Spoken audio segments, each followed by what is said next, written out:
وَيَدْعُو الْإِنسَانُ بِالشَّرِّ دُعَاءَهُ بِالْخَيْرِ، اور انسان پکار بیٹھتا ہے شر جبکہ وہ پکار رہا ہوتا ہے اپنے نزدیک خیر.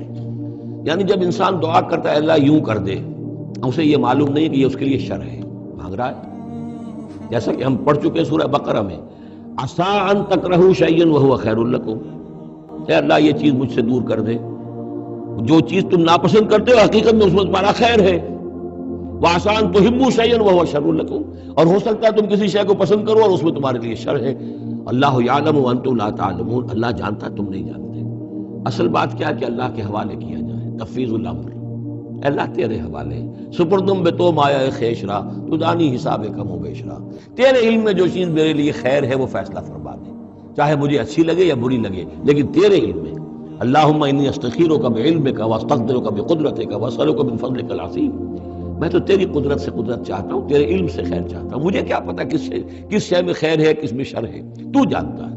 لیکن انسان کیا ہے، وہ تو اپنی عقل کو آگے رکھتا ہے، اللہ یوں کر دے، ایسا ہو جانا چاہیے، حالانکہ اس کو نہیں معلوم کہ بے وقوف جو شے مانگ رہا ہے وہ اس کے لیے خیر نہیں ہے، شر ہے.